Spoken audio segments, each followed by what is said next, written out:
اگر قسمت میں آدھی روٹی ہے تو چھین کر پوری بھی کھا لوگے تو الٹی آ جائے گی۔ کبھی نصیب سے زیادہ ہضم نہیں ہوتا، پھر وہ چاہے روٹی ہو یا محبت۔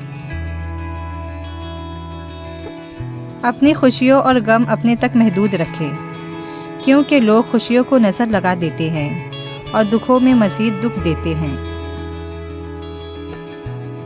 دوسروں کی برائی ہمیشہ وہی لوگ بیان کرتے ہیں جن کے پاس اپنی کوئی بھی اچھائی بتانے کو نہیں ہوتی۔ سب کچھ ختم ہو جاتا تو موت کے بعد ایک اور زندگی کیوں ہوتی؟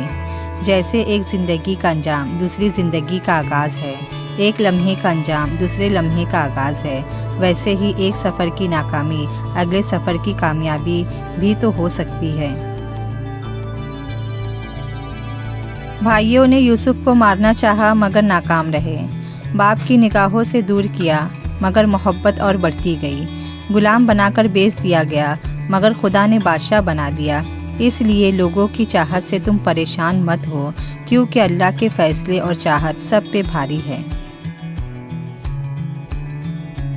جس دن تمہیں یہ معلوم ہو جائے گا کہ جو کام تمہاری مرضی سے نہیں ہوتے وہ تمہارے لیے کتنے بہتر ہوتے ہیں، اس دن تمہاری بے سکونی ختم ہو جائے گی۔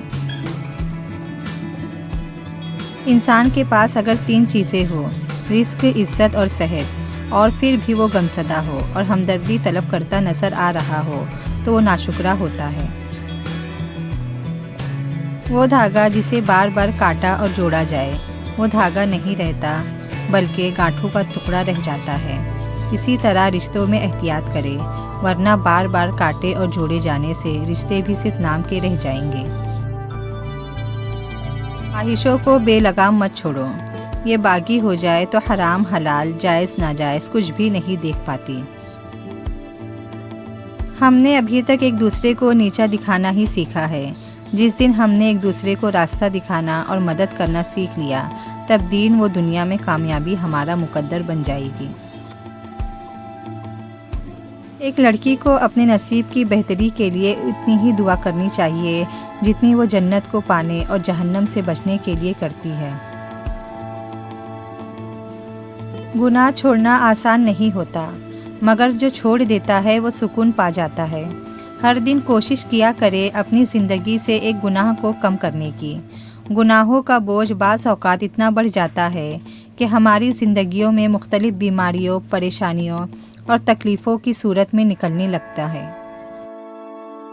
اور اگر کبھی آپ پریشان ہو تو یہ سوچا کرے یہ وقتی بات ہے، ختم ہو جائے گی، جیسے روز رات کو دن کا شور ختم ہو جاتا ہے، جیسے روز صبح کو رات کی تاریکی منجمد ہو جاتی ہے اور سورج دوبارہ روشن ہو جاتا ہے، اور پھر اللہ پاک تو ساتھ ہے نا۔